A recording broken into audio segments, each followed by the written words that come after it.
विदर्भात शेतीच्या भरवशावर कुटुंबाचा गाडा उत्तमरित्या चालवणारे शेतकरी फारच कमी आहेत। अमरावती जिल्ह्यातल्या नांदगाव खांडेश्वर गावचे अनिल सारडा हे यापैकीच एक। गेल्या 35 वर्षांपासून शेतीच्या भरवशावर कुटुंबाचा चांगला उदरनिर्वाह करण्यात त्यांना यश आलंय। कोरडवाहू पिकांना कायमच भाजीपाला पिकांची लागवड केल्यानं सारडांना आज वार्षिक 4 ते 5 लाखांचा नफा मिळवण्यात यश येत आहे। सध्या त्यांच्याकडे 4 एकरांवर मिश्र पद्धतीनं भाजीपाला पिकांची लागवड आहे। त्यांच्या मिश्र भाजीपाला शेतीची यशोगाथा जाणून घेण्यासाठी आज आपण अमरावती जिल्ह्यात जाणार आहोत। अमरावती जिल्ह्यातल्या नांदगाव खंडेश्वर गावात अनिल सारडांची 6 एकर शेती आहे। यापैकी 4 एकरांवर वर्षभर भाजीपाला पिकाची ते लागवड करतात। यामध्ये पालक, कोथिंबीर, वांग, टोमॅटो, कारलं, कोबी, भेंडी, दोडका, कवळ यांसारख्या पिकांपासून ऊसासारख्या पिकाची देखील ते लागवड करतात। तर 2 एकरात ते कापूस, सोयाबीन आणि तुरीची लागवड करतात। त्याच्यात भाजीपाला 4 एकराचा, 2 एकराचा सोयाबीन पराठी आहे।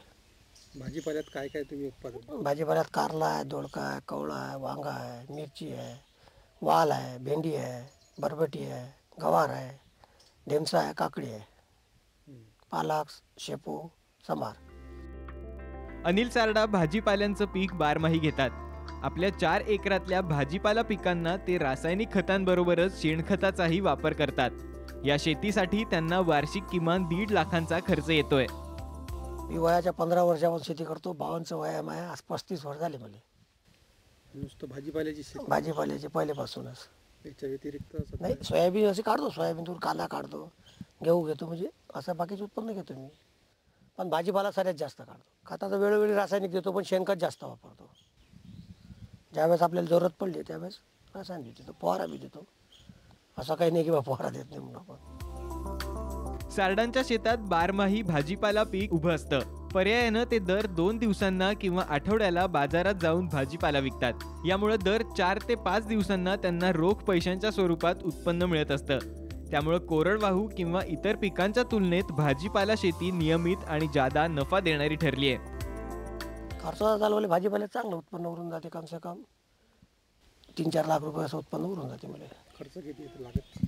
लागत येते कम से कम 1.5 लाख। लागत जास्त आहे, 1.5-2 लाख लागत येते 4 एकराले भाजीपाल्याले। उत्पन्न किती होतं? उत्पन्न होते 5-6 लाखाचं, 7 लाखाचं। आता वेळ पाहून, आता बरसात जास्त असली तर काहीच नाही, नाही तर मग जास्त होते। 10 लाखापर्यंत ते पोहोचू शकतो भाव जर सापडले तर। आपल्या बाजार भावावर आहे ते। अनिल सारडा दिवसभर आपल्या शेतात प्रचंड मेहनत करतात। शेतीमध्ये कष्टाला पर्याय नाहीत। शेतीत कष्ट केले तरच सोन्याचे दिवस दिसतात, यावर ते ठाम आहेत। 5 वाजता वाडीची फाटक खुलते आपली, 5 वाजता मी वाडीत येतो, तर सकाळी 11-12 वाजेपर्यंत इथंच राहतो। 12 वाजेपर्यंत माल पोहोचून देणे, अमुक करणे, मजूर सोडेपर्यंत 1-1.5 वाजेपर्यंत राहतो। घरी जातो, जेवण करतो, अजून 2-2:30 वाजता 3 वाजता वावरात येतो, तर 5-6 वाजेपर्यंत 7 वाजेपर्यंत। रातचं याची जरूरत पडली तर रातची येतो आम्ही। नव्या पिढीनं शेतामध्ये कष्टाला प्राधान्य द्यायची गरज असल्याचं त्यांचं म्हणणं आहे। सारडांचा दिवस पहाटेपासून रात्रीपर्यंत आपल्या शेतात व्यस्त असतो। सरत नाही, तुम्ही जर सकाळपासून जिद्दीनं जर केलं तर घरी जर झोपल्यानं थोडी भेटणार आहे। वेळेवर जर वावरात आले, वेळेवर नियोजन केलं तर कुठंच जाणे लागत, कोणासमोर हात नाही पहायला लागत, आपल्याला सरत नाही। याच्यात की हे भीक मागणं सोडा, आपल्या देवाले हात जोडा की बा मला पिकू दे, हे सरत नाही।